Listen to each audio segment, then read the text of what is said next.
Over the past few months, I have just been loving all of the podcasts that have been coming out during the pandemic that address different aspects of theater. And today, I'm interviewing the host and creator of Big Noise from Planet Earth, Rosenzweig. Welcome to the Backstage Creative. My name is Krista Copper. Happy March. The less I work in theater and the longer this pandemic goes on, the less I feel like I have to say in these introductions. So yeah, happy March. I'm training for a race, and the other day I was out running, and a thought just randomly crossed my mind, and that thought was, I should start putting up my Christmas decorations. And then I was like, wait a minute, Krista, it's March. You don't need to put up your Christmas decorations because you just took them down. So if you're as discombobulated as me, welcome to the club. I'm having a Thanksgiving meal this weekend. So come on over and we can celebrate holidays at all the wrong time, because it's a year into a pandemic and I have no idea what day it is, what month. I have no sense of time anymore. It's kind of like that weird week between Christmas and New Year's. It's like that same feeling, but every day for a year of just kind of, you're in this amorphous, what should I be doing? What day is it? Should I put up Christmas decorations or should I get out my flip-flops? I don't know. Anyway, like I said, Rich Rosenzweig has a podcast called Big Noise from Planet Earth. It's super great. He focuses on musicians, which as a musician, I am all for. And he has about 6 episodes out, and he's so far has just been featuring bass players, which I'm also a bass player. So I'm also 100% on board with. But yeah, it's great. He does some really neat things with his podcast, which we will get into in this conversation. Yeah, I always love talking to musicians. I love talking to everyone who works in theater, which is why I started this podcast. But with musicians, I feel a little more at ease because I speak their language. When I interview other people, sometimes I get just more nervous and kind of more insecure because I don't know their world as much, and so I don't kind of know just the different words and just how to always meet them in the space that they inhabit in the theater world. But with musicians, there's not that kind of insecurity on my part. So for me, they're less stressful. I also like to talk to drummers, which Rich also mentions that he connects a lot with bass players, which is why he started his show off with interviewing bass players. Bass players and drummers are just a team. Like, bass and drums are the foundation of the pit. They're really the foundation of every style of music. You think of like rock and roll and jazz, and any time a bass and a drum are in the same ensemble, they're a team, they're a unit. And so I as you'll hear Rich talk about, I too also make a conscious effort to always try my best to have the best possible relationship with a drummer that I can when I'm working on a show, because it helps the ensemble. It helps the ensemble click better. The drummer and me don't have to be best friends, or I don't feel like I even have to like the person playing drums, but there does need to be a level of respect and appreciation for the other person, so that you can be a team. And so I love to talk to drummers. If I had to choose another instrument, it would definitely be drums. Drums are so hip. They have so much power, and they just get to play loudly. Bass is not a very loud instrument. It needs a lot of amplification to be loud. So here we go. Let's hear about Rich's podcast, Big Noise from Planet Earth. Here's my conversation with Rich Rosenzweig.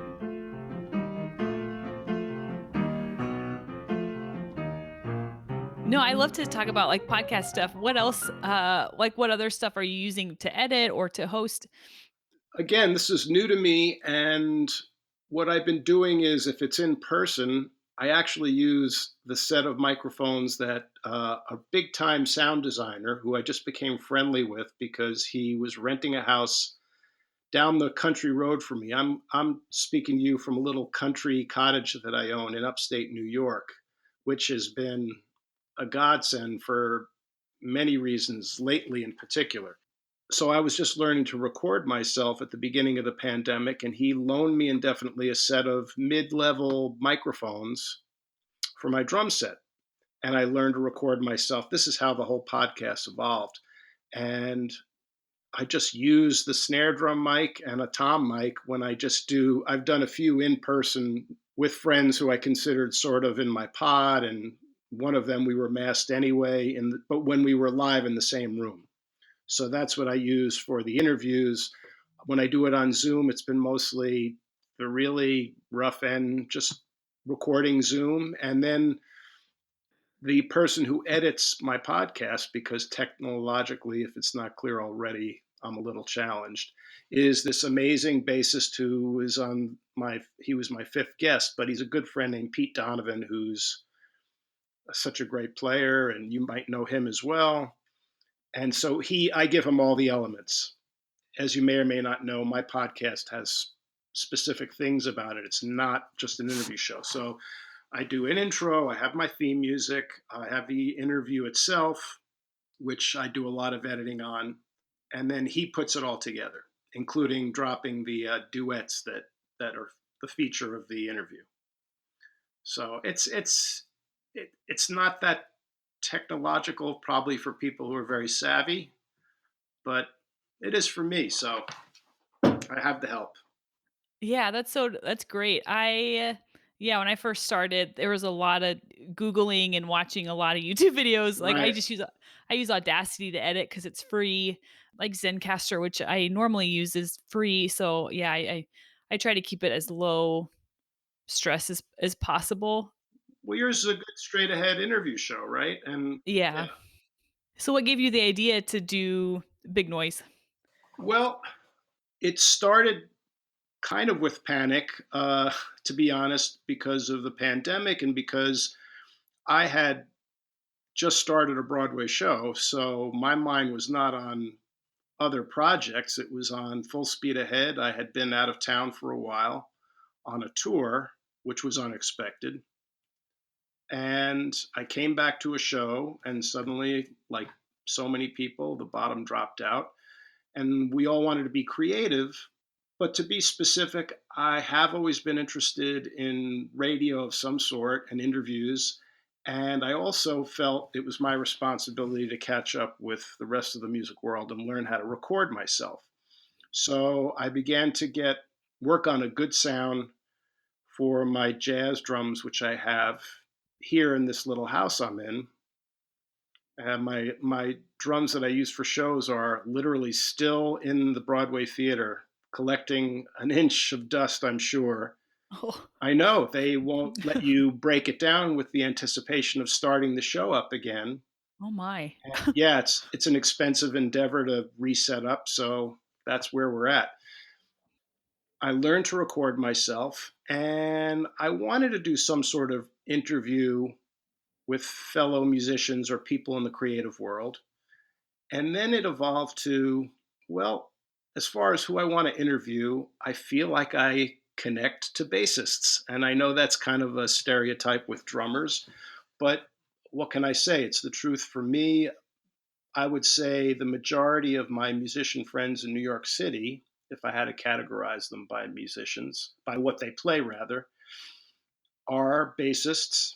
And also in the touring that I've done, of course, I put the extra effort into getting along with the bassists because when you go to each city and you want to make sure that things coalesce very quickly as you come through with a Broadway show, I just connect with them. And in addition, find that I don't know how I would describe this phenomenon, but bassists are so varied in their personas and their playing, and I thought it might be interesting and not limiting, at least at first, to interview bassists.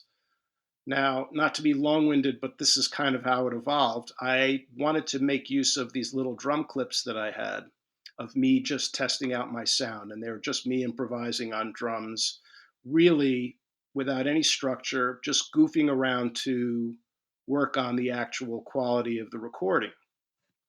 And I thought that it might be kind of fun and interesting to provide these bassists who I will be interviewing with short clips of me playing drums averaging about 2 minutes long, 3 minutes long, and send each of them the same 5 clips and use it as an experiment, a creative experiment in improvising. And that is each bassist has to play whatever they want over these clips. No rules as far as what they do, even if they want to manipulate my sound. And I thought with that controlled experiment, I would get some interesting results. This was really, as it probably sounds, just by the seat of my pants, trying something creative, well aware that it was not a replacement for employment. So far, I've completed only 6 episodes, which sounds like not too much for a podcast that I've been working on for a few months. However, these are a little more involved in putting together, but I've been thrilled. And yes, I have gotten such a variety of results from all of these bassists, all of whom are very busy freelancers. I'm not even sure if maybe you've interviewed some of them. You have so many people you've interviewed, I haven't even been able to check the whole list, but it's been great. It's a work in progress, and it's been edifying, but mostly really fun.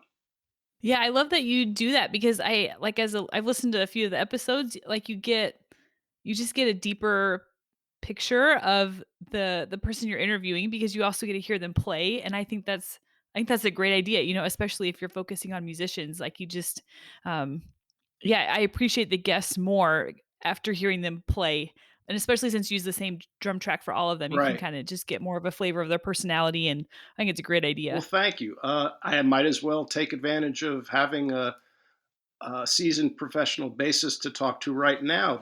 I would still be questioning in terms of the appeal. Of course, the interview part, which takes up the bulk of the first part of the show, is meant to be very general and wherever the conversation leads.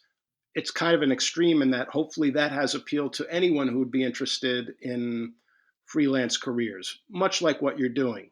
But then it becomes very specific and it's just bass and drums playing together. And then you're thinking, am I losing the audience? However, what you said is encouraging in that if you're brought into each bassist's life, whether it's them talking about their life story or just their feelings about music, maybe then by the time you're going, all right, I want to hear what this person is going to do with these recordings. And yeah, I'm still keeping my fingers crossed that I continue to get the nice response. So thank you for that.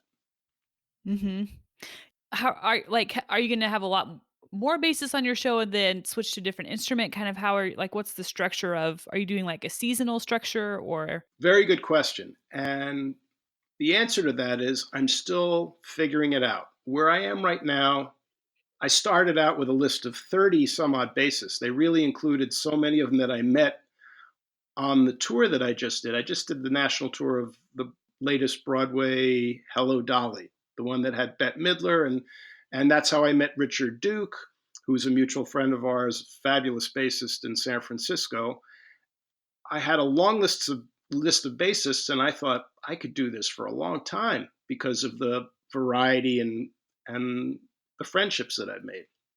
And that also included prominent bassists who actually I didn't know. But then I started to do it, and I'm wondering how long can I keep this up? Should I do duets? And then, of course, the suggestions from other musicians came flooding in. Some said keep with bassists. Some said switch to another instrument. And someone just recently came up with the idea of layering it so that the next batch of interviewees, I would give them tracks of drums and bass and see what they would do over that. Now, interesting? yeah, it is kind of wacky, but if anybody has heard these, they'll realize that they might get pretty busy. But then again, it's an experiment and you never know what people will come up with. And then just to add to this, as far as where I'm going to go, first of all, I think I'll at least do another 3 bassists, but I might do more. And there are also some people that are prominent that I've been lucky to get to know who may or may not want to do the duets, but I have a few people in mind who I would really just love to interview because they are elder statesmen of the bass world, and I really want to preserve some great stories. So, rather, I'm not going to name names at this point, but I think this speaks to what you're doing and what so many people are doing of great value, which is to preserve stories that otherwise wouldn't have been done. But here we are in a pandemic, and people are being very creative in different ways. Mhm.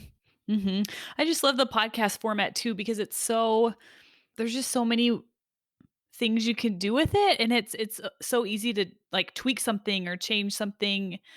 Like, you don't need to ask permission for to do things. You can Right. just kind of experiment with it and just take it and run with it, and yeah, I think it's such a great format to experiment with. It is. And just when I get overwhelmed with the proliferation of it all and how many podcasts are out there, two things. A, we know that what's interesting about podcasts is that in many ways we're deliberately finding a niche audience. We're not trying overtly to reach out to millions of people, which of course is a big part of the thrust of the entertainment world is how many people we can reach. But we're thinking in terms, at least some of us, what kind of audience can I find that feels like we're speaking to some very special interest of theirs? So I think there's value in that. That helps me when I get overwhelmed. And also just again, the creativity because the format and the type of product we're providing is very specific and forces a certain specific new type of creativity, which is maybe a long Mhm. winded way of saying what you just said. I one of the podcasts I listened to, he talks a lot about how a podcast is such a great self-improvement project. Like, Ah, even if you don't end up getting sponsors, or, even if it never generates income for you, it's still you're still working on public speaking, and you're still working on, how to reach out to people, and you're making connections in the industry, and you're learning a bunch of skills that help in your career. that's so true. And that's so interesting because don't you think that I was just thinking about this the other day, and I suppose you could attribute it to other career endeavors and certainly other artistic endeavors. But as musicians, because we strive to have a level of creativity, when the dust clears from the panic of what's been going on and how we feel like we've been forced to stop doing what it is we do, this is kind of a classic lesson in when you're given very strong parameters and limits that the creativity sometimes comes out more interestingly and just better rather than when the sky's the limit. Do you know what I'm saying? It's almost like I'll clumsily make the analogy to with jazz that if you want to play, let's say, more free jazz and more improvisatory music, that the more limited you are with, let's say, how many instruments, how many musicians are in the band, or even I'll be more specific as a drummer. Sometimes the most creative stuff will come out of a drummer whose drum set is a bass drum and a hi hat. Or I guess what I'm saying is when you have all these limits, we squeeze out a certain type of creativity that otherwise wouldn't happen. Yeah, that's a great way to put it. Yeah, I love having an excuse to talk to people. Well, yeah, of course. There's I that think too. for me, it's been such a lifeline just being connected, like, because I'm sure, like, a lot of us just feeling disconnected from our communities and our friends. And for me, this podcast has really helped me stay connected. And so I'm Right. grateful Well, for it. what percentage, let me ask you, of the people you've been interviewing, it's first of all, you're reaching out to the whole theater community, not just musicians. So that's a whole extra world. You're reaching out to the community at large, and you're meeting, at least in this context, a lot of new people. But have you also been connecting with people that you know either well or peripherally? with the podcast? Yeah, most of my especially my early guests, I just reached out to my friends Right. because I knew they'd be a little more Of course. forgiving as I'm, like, bumbling my way through learning how to interview people. Same here. But I percentage-wise, maybe, maybe, like, a fourth of my guests I know and have worked with. The idea was that I would, as I worked in the industry, I would just meet people and interview them in person, um, Mhm. but then that hasn't panned out because of the pandemic, so there's been times where I'm kind of scrambling. Either, like, people don't get back to me when I email them, and then, I'm like, "Oh, I'm running out of friends to interview because I'm not making new friends because 'cause I'm not working," so but I'd say probably about a fourth of the people are people that I know personally.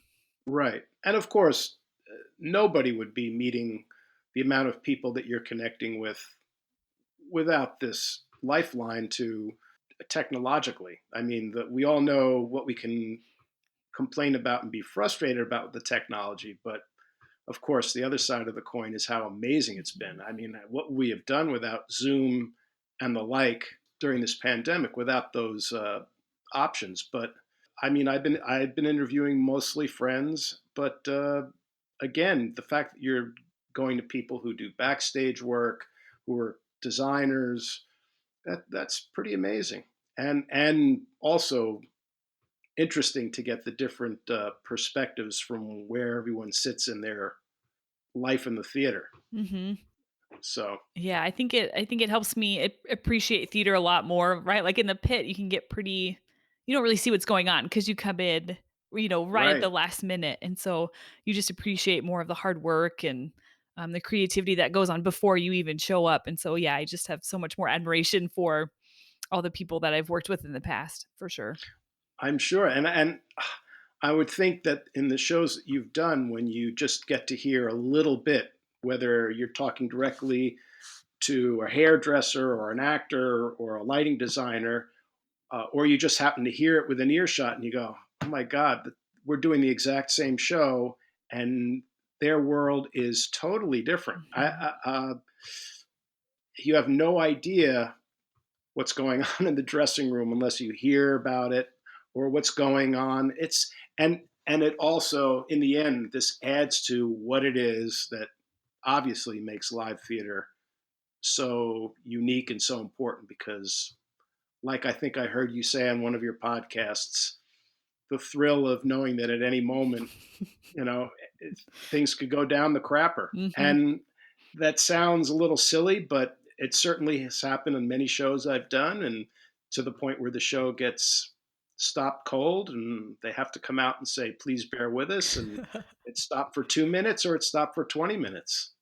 And of course, we all smile and think the people are going over with something extra to talk about, and it doesn't really ruin their experience. It only heightens their enjoyment of the show, usually. Mhm. Whereas everyone backstage is panicking and feeling awful. But the Yeah. thrill of live theater. Yeah, nothing like it. I know, I know. So I'd love to hear how you got into theater and music. So take us through your background and how you got to playing Hello Dolly and doing Broadway.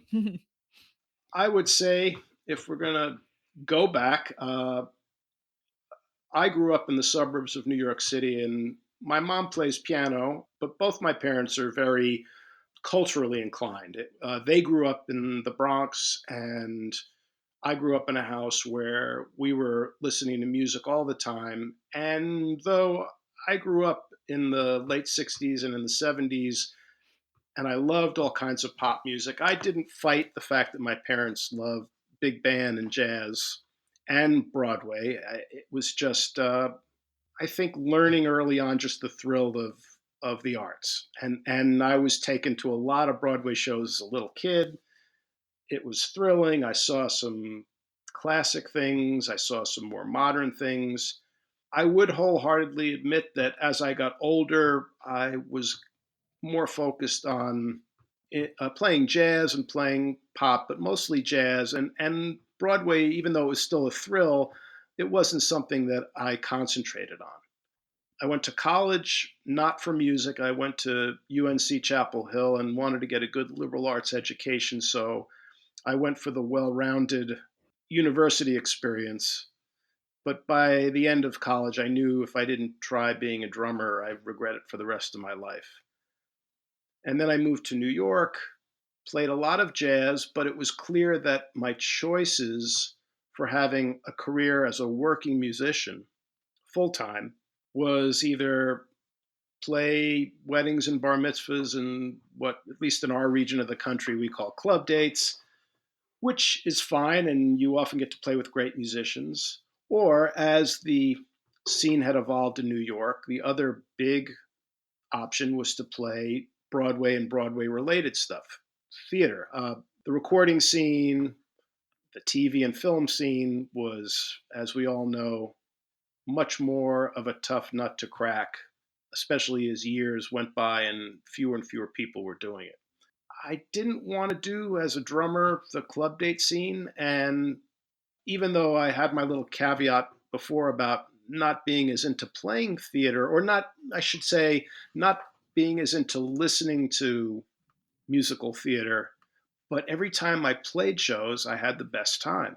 And then, as far as how my career evolved, it really was the slow, standard. You start out playing dinner theater, summer stock, related theatrical things where you're playing Broadway tunes.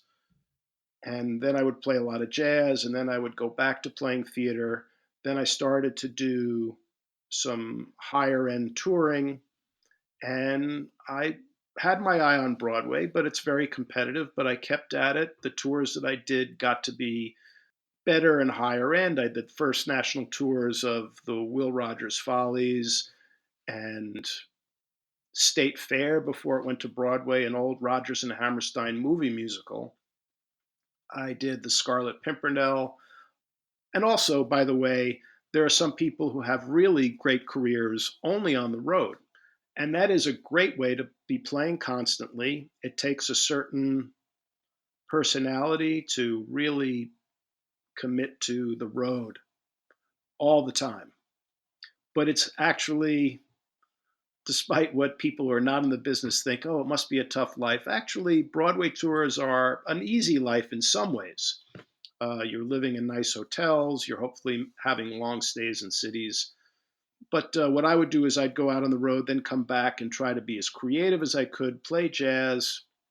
But things were still changing, and I wound up doing the first national tour of the producers, which was a blast for 2 full years, and came back and thought I needed to shit or get off the pot. And so I gave Broadway the old college try, and it wound up working pretty well, I have to say. I wound up doing about 8 shows in a row. And at the same time, because of the really wonderful relationships I developed with certain conductors, I got to do a few other great things. One in particular, I'm not just saying this, I've been lucky to work with not only some of the most talented conductors on Broadway, but some of the most wonderful people to work with. And I'll mention Rob Berman, who not only has done tons of Broadway, but we did the Kennedy Center Honors for about a decade. Also, there's a wonderful musical theater series in New York City called The Encores, which they do at City Center. And what they do is they recreate old musicals that are rarely or never done because they might not have been a huge hit. Now, I'm talking about musicals anywhere from the 1970s back to the 1920s, but they might have been composed by incredible composers like Cole Porter, and they have great songs or classic songs, but they're just rarely done. So we would do a week-long concert version of these with the best on Broadway, the best actors. They used to be just staged very informally with no costumes, no sets, with the actors reading from their scripts. But for musical theater fans, they were a hot ticket because you had talented people, the best Broadway people. The orchestra was on stage, which is a particular thrill for all the musicians. We're featured much more so than a regular Broadway show. And that's, I mean, it's almost sad to say we're featured because we're seen by the audience. And we know that humans as a species are more visual than oral. So when they see the orchestra, as well as hear it, what the other really wonderful thing about the encores is that they do the original orchestrations, which often means there are 30 pieces on stage, around that number, as opposed to the average on Broadway, which is now probably closer to 15 or something like that. Anyway, that's just been an incredible experience. They do a few of those a year. And the other shout out I'd like to give, as far as conductors that I've worked with, Jim Moore is also a wonderful conductor who I've done several shows with. And apropos of what I was just saying about the encores, almost out of sheer luck, the three of the biggest shows I've done with Jim happen to be with 28 pieces in the pit, which is rare on Broadway. And we got to do the original orchestrations for revivals, which were of On the Town, old Leonard Bernstein show, and which was fairly recent, and also a revival of Ragtime and a revival of Follies. And they were some of the greatest musical experiences of my life, also because I tend to play more traditional shows. That's kind of the corner I've painted myself into. You build reputations, and somehow that's something that I've gravitated more towards. So I do more traditional shows. And when you are in a pit with 28 pieces and it's all acoustic and you're not wearing headphones, you have just audio monitors, and you're getting to play with the best musicians in town, there's nothing like it. So I've been very lucky. That sounds like a great career. I'm still working on it. Yeah. Fingers Was at crossed. Yeah.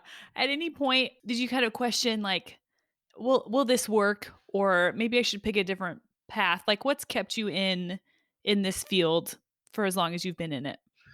That is the $1 million question. And the truth is, you can never stop asking it, because the first thing I was going to blurt out as you were asking it was every day I question it.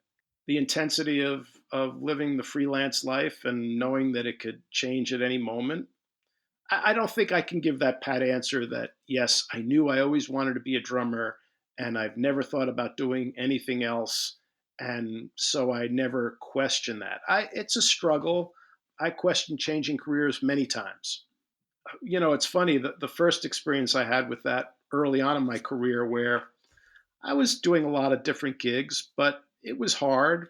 And I thought, I don't see this building to a point where I can really make a living without really, really struggling. I'd played some some tours and some, as I said, dinner theater and smaller gigs. And I took a course in commercial design, in mechanical drawing, because I always liked to draw. And it's funny, that whole industry is totally different because of computers. So I'm talking about the late 80s. And I've had some day gigs around those years as well. And the answer then was, as soon as I got a decent gig or even a short tour, even as I was thinking about changing careers, I dropped everything and I ran to the gigs. So in those days, it was like, please, I'm not ready to give up drumming, even though I was seriously thinking of what else I could do. So when the offer came, I ran to it. In more recent years, when times were tough, I don't think I have a clever answer as far as what made me stick with it. I think the only thing is that I feel better about the relationships I've built up, so that I will get the calls. There was a recent period. The reason why I took the Hello Dolly tour, for instance, I hadn't toured in 16 years, and I loved the touring that I had done, but I didn't really want to do it anymore necessarily. But I had a rough couple of years, and I was asked to do the Hello Dolly tour. I did ask around, to be honest, if there were tours going out. And one of the great contractors on Broadway who does tours as well, Red Press, who I should also give a shout out to Red, because I believe he's has just turned or is about to turn 97. And this is really worth mentioning on your show, Perfect Place, because Red is a legend in New York. He's been contracting, I want to say, since the 60s. He played with Tommy Dorsey's band. He played in many original Broadway pits. Up until about, I want to say, 10, 15 years ago, he played regularly in the show Chicago, one of the many shows that he contracted. And I think you've interviewed people who were doing Chicago on Broadway. Mhm. And Red just loves it. He was a one man operation. He is a one man operation, although he's finally admitted to getting a little help, which is, I think I can say, because all the other great contractors in New York have certainly had people helping them out. But Red did it himself.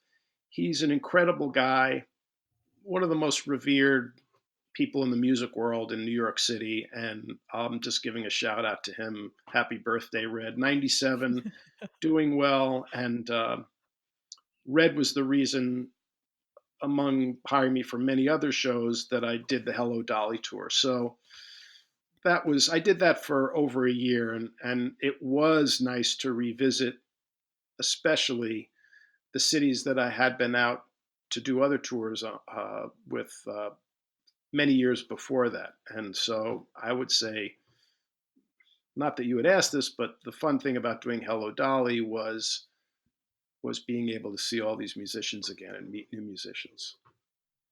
Mhm.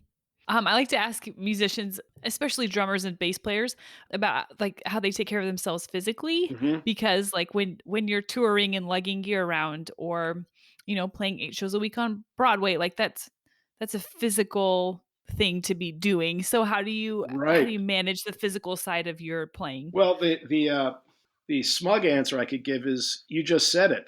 I'm not a gym rat, and I eat fairly well. I don't eat a lot of crappy foods, and so my wise guy answer would be that's how I stayed in shape. I lugged drums. Although on tour you don't have to lug them, but you are pretty active.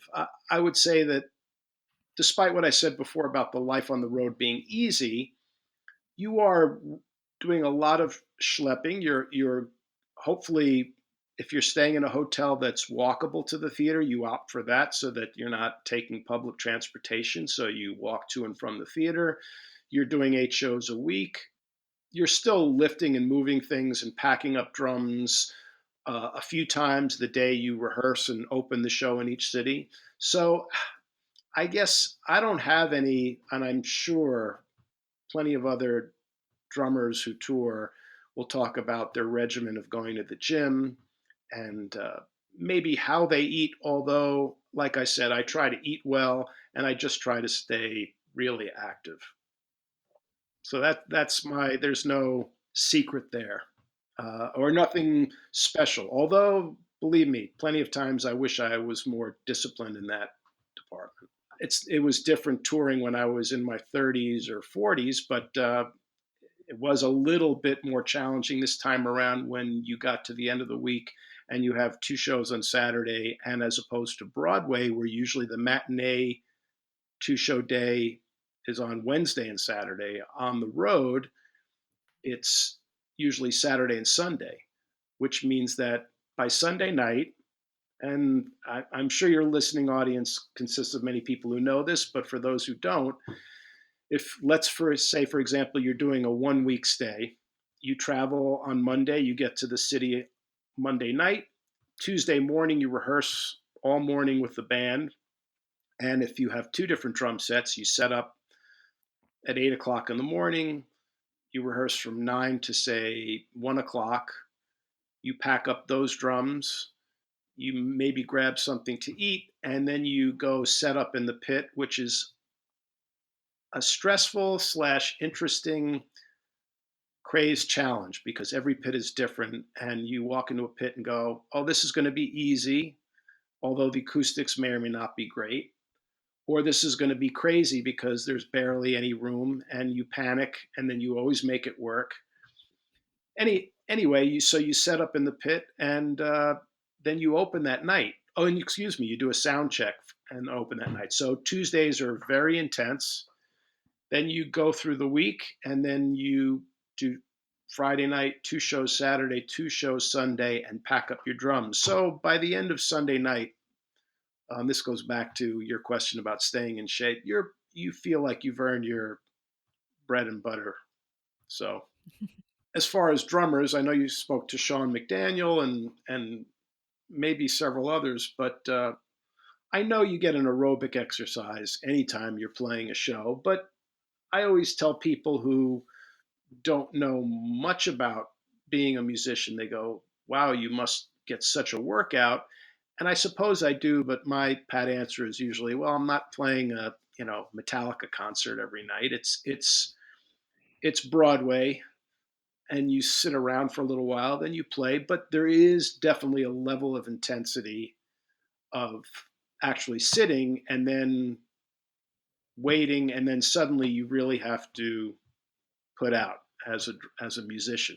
And you also cannot mess around. You, as we all know, it's not like I feel like doing something differently tonight. Uh, or if you are bold and you read in the pit when you're not playing, I do crossword puzzles because if I am reading, I would be distracted. But God help you if you miss a cue. And especially as a drummer, I will say that we are sort of in the hot seat. The conductor, more than any other musician in the pit, as a rule, does not want to have to worry about a drummer who's going to miss an entrance or just slough off, if that's the right term.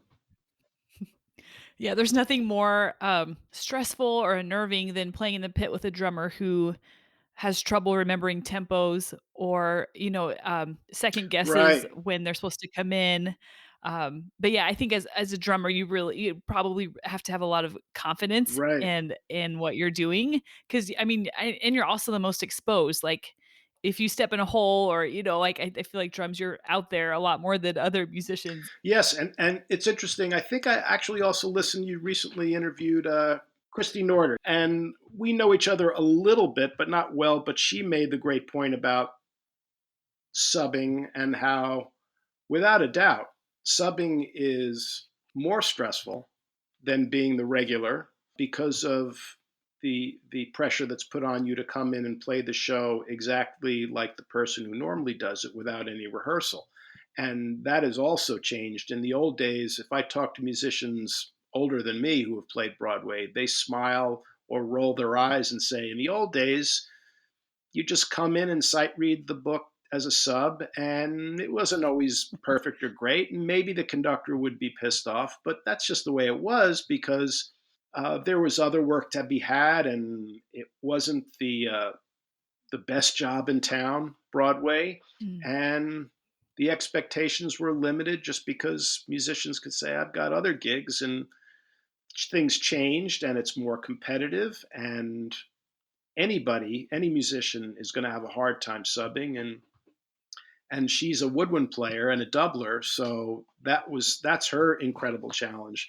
But I will say to sub on Broadway as a drummer is the most stressful, well, it's certainly the most stressful thing I've ever done, and I will confess that I hold my stress inside a lot, and I might not show it, but it really terrifies me. And even though when I have subbed, it's worked out well. I often wonder whether it's worth it for me in the end to not get any more gray hairs than I already have. And there are drummers on Broadway who are not only incredible drummers, but have that fortitude where they're subbing on four, five, six shows at once. And people, I'll throw out a name like Mr. Larry Lelly, who I believe was currently playing the show Come From Away. And Larry is just an example of somebody who, with a smile on his face and as casually as possible, will sub on six shows at once. And I don't know how he does it, but I admire him and all the drummers who do that. For sure. I'd love to hear your thoughts. Do you think that's been a good thing for the industry that it's gotten more competitive and the standard has gotten higher? Another good question. Well, first of all, that's for the industry, that could only be a good thing. Although, ironically, musicians become more conscious, or are certainly more conscious than anyone, that they put out 1,000% because partly because of who we are as musicians, and also just the nature of how competitive it is, and conductors are and should be very demanding. And what the audience actually hears is not going to be as certainly not under the microscope the way it is for the conductor, and the way all of us as artists put the pressure on ourselves. Do you know what I'm saying? In terms of, Hmm. we know that it's not quite like playing a symphony concert where you're on stage, or anything where we're on stage. We are not secondary to what's going on stage. That's different. We're still certainly a huge part of a musical. It's a musical, not a play, but we're not visible. We're not as loud as we might think we would be, and we're working on nuances, and they may or may not translate to the audience. Now, having said that, now I've forgotten your question, but I know that my point was headed towards that.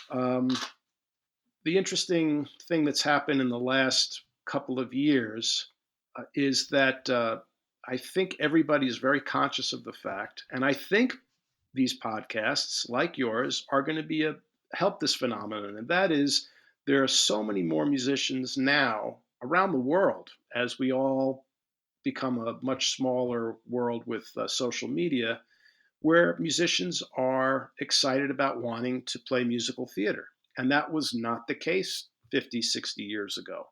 Not that it was a bad thing. It was just a career that musicians probably didn't think about as much, because we would all be focused on a place where the musicians were featured on stage. I know that we're talking a lot about this in New York. There's a whole generation, I would say, of people who are in their 40s and younger, who came to New York always wanting to be a musician on Broadway, and also the theater scene around the world. It doesn't necessarily have to mean that you want to play on Broadway. There's on Facebook, one of the groups is musical theater percussionists and drummers. And it is kind of cool. And to answer your question, it is good for the industry to just have this interest in what it is that's cool about playing musical theater, because, as I'm sure it's mentioned when you interview musicians, in particular for musical theater, the skill of being versatile and being ready to play what specifically is needed from Broadway is a unique skill worth going after, I think, as a musician. It's a worthy endeavor. Hmm. Yeah, I agree. I agree. Yeah, I think a lot of my theater opportunities have come because no one else wants to do the musical. So at least that's how it was when I first started out, like in school. Well, have you noticed a change? Because you're obviously quite a bit younger, and you must be aware in Kansas City. I mean, and Kansas City does have an incredible history with is it the Starlight Theater? Hmm. And I remember when we were there with Hello Dolly, there was a huge storm coming through, and the Starlight is famously outdoors. And they actually canceled a couple of our shows, which is rare. So now, what percentage of your gigs? I would love to ask you some questions, but what percentage of your gigs, and are you more of an upright player, or do you divide your work between upright and electric? I'm mostly an upright player. I'm a functioning electric bass player. Okay, and were you trained? Would you say mostly as a classical musician? Yes. Hmm. Right, and well, then, so in your world, as you just mentioned, there's still, I would think, would be musicians who have geared their geared their careers towards classical, would be less inclined to take up a musical theater gig. Is that fair? Yeah, that's very fair. Um, But you dig it. So you go for it, right? Yeah, I mean, I it's fun. I mean, I've also done some jazz, but I yeah, the older I get, the the less I just like, like just straight ahead jazz. I think it just needs some context for me, but yeah, I like that you get to do a lot of different things. Right. I think some people think, "Oh, you play the same show over and over, doesn't that get boring?" It's like I don't get bored. I mean, I get bored with playing I get bored with playing like Beethoven symphonies over and over and over, but I there's something about shows that don't bore me. I don't know if it's personal. I'm probably some of it is Right. personality, but I think a lot of musicians avoid theater because it's not as, I don't know, the perception, especially in the classical world, is it's, easier music. It's not as, high art, but Well, wait a second. I'm sure you can attest, right? But I would guess that you could attest that as far as them thinking that Broadway is easier music, there's certainly a lot of Broadway playing that's very challenging. And if you're the one bassist in the pit for a show, and granted, let's say it's a Rodgers and Hammerstein show that's technically less involved, although that's sort of glib for me to suggest that because there's nuance and there are challenges in even relatively simple shows, which any classical musician could tell you that, we might not be playing a lot of notes, but the few that we're playing better be damn great. I don't think it's necessarily easier. And I don't play a lot of classical music, but I've done my share, and there is a certain intensity to playing on stage with a symphony orchestra. But they're kind of, as I'm sure you've learned, different animals. And I've worked with a lot of classical musicians who, for their own personal reasons, love playing musical theater. At the Kennedy Center, famously, when shows would come through, they would often use the opera orchestra, and many of them, some of them were like rolling their eyes, and I hope I'm not hurting anyone's feelings, but would roll their eyes and just grimace through the experience. And then some of them, and including violinists, and I would try to think of musicians that might be more stereotypically like more averse to playing Broadway. If you're playing in a great bass section in an orchestra, I think that's an amazing thing. But if you're the only bassist and you're playing a Broadway show, I think it's fun. I think musically it's rewarding. And as far as it not being as boring as playing a Beethoven symphony over and over again, I would say, though, that when you've played Broadway shows, you probably did them for maybe a week or a month at the most. What was the longest you've ever played a show? The same show, 8 shows a week. maybe 3 months. So then I would say that's a fair enough amount of time to say that if you knew how you felt at the end of 3 months, the difference between 3 months and a year or two doesn't really change Mm. that much. And once you get past, and this is a question that I've asked other musicians and that I've been asked a bunch, and perhaps you've asked it a lot. Once you get past a month where you've done 8 shows a week or a couple of months, you level off to this mindset where either you're able to handle it or not. And if you can handle it, yes. In year number two, if you're lucky and your Broadway show has lasted that long, you prepare mentally to a certain level, even if you space out a little bit. You just know you can't screw up. You have this plateau that you can handle 8 shows a week after 3 months, after a year. And, we can all make the joke about what it's like to be in the pit of Wicked or Lion King or Phantom of the Opera year after year after year. And people have put kids through college, and it's a good gig, but hopefully you get out and do a few other things, but it's a good job. Yeah, how do you keep yourself like fresh, so that when you go in Right. You're certainly not always fresh, and it can be challenging. Number 1, you do want to have a good scene socially. And that can't be overstated enough in terms of pits that function well. if you're a good Broadway musician, chances are you even put some effort into realizing that you want to get along with people, you want to have a certain relationship, not only of course with the conductor, which is really key, especially if you're a drummer, because if there's tension between a conductor and a drummer, your life is miserable as a drummer. It really, I mean, going to work every day thinking, "Oh my God, this is awful." It's very stressful because that's all you do is you get through the show, you watch the conductor. So in that department, again, I've been incredibly lucky. But you want to get along with your fellow musicians, and so hopefully you're happy to go into work every night at a certain level. It's still a job. So there's that. Then, as far as while you're playing, besides part of it being just the instinct that we develop as musicians to want to do a great job. It has nothing to do with necessarily pleasing the audience or even pleasing the conductor or your fellow musicians, all of which plays into it.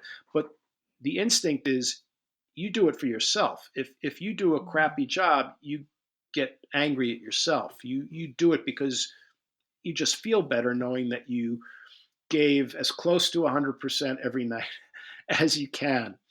You're not always going to get 100% back, but usually you've developed it to a certain level where if you got back 98%, or I'm just throwing out numbers here, but I think you get the idea. Mhm. You got 96%, once in a blue moon something happens and there's a goof up that may be awful to you, might be awful to the conductor, maybe something to laugh about. Usually the audience doesn't know, but you get through those.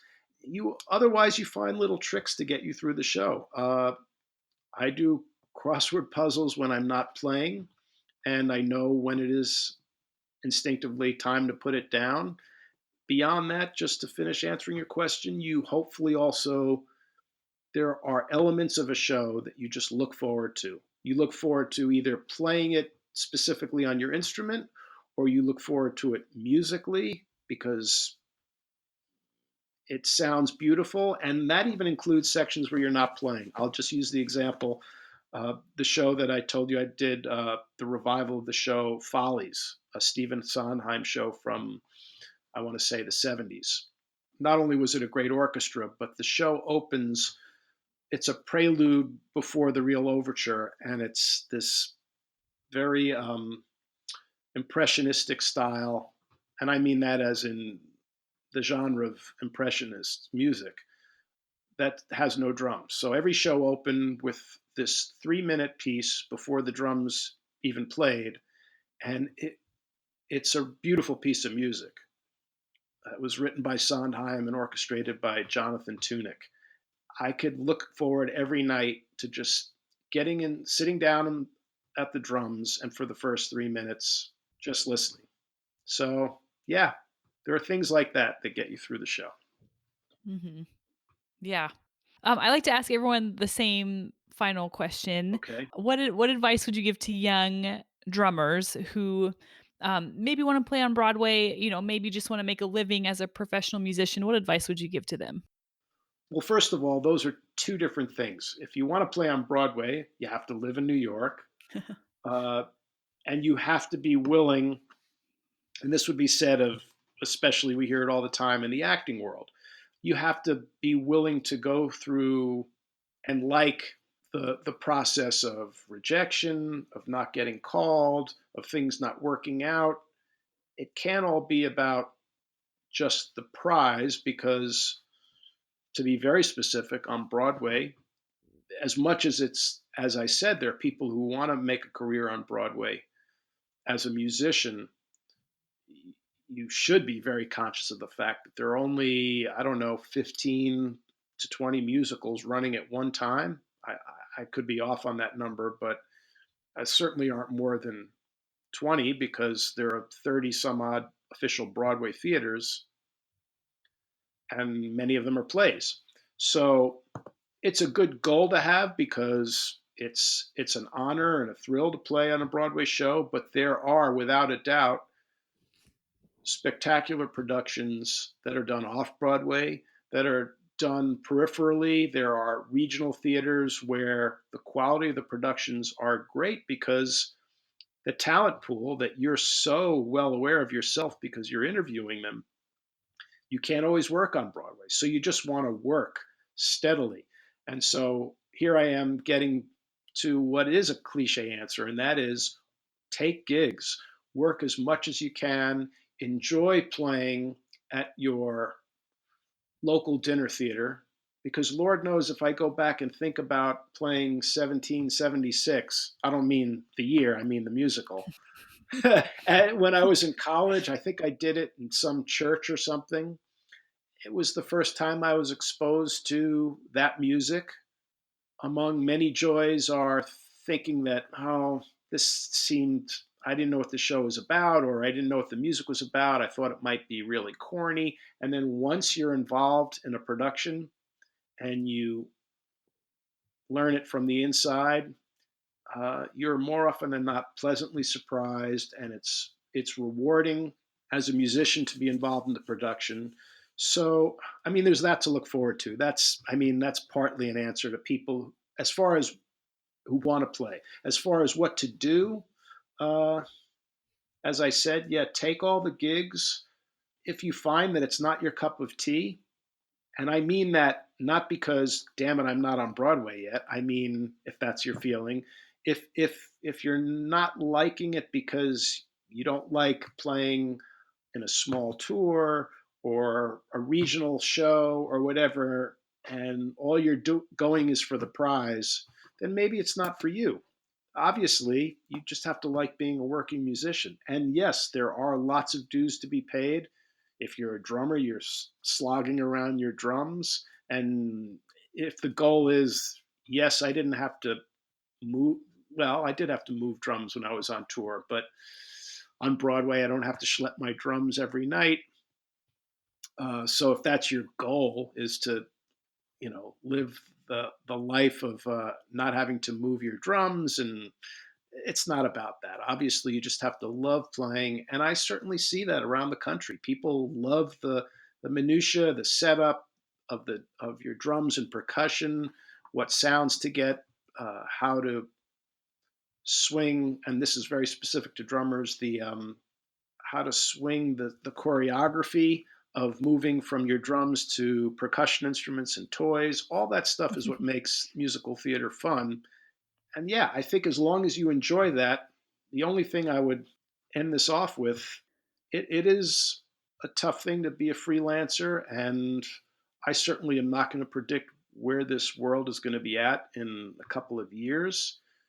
It's fair to say that things will come back and people are going to want to go to theater and out to see live productions. So let's just assume that things will return to some version of what we had before, and people are going to want to hear live theater.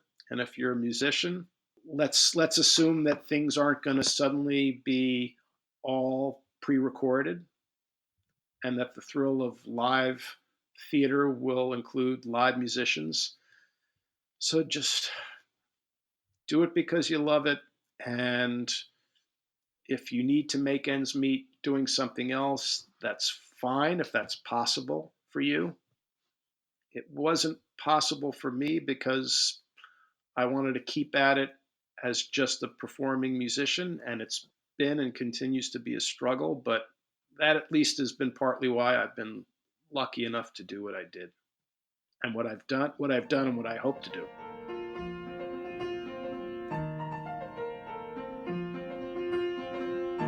The music for the backstage creative was improvised and performed by Ian Leroy, and the logo was designed by Carly Wagner.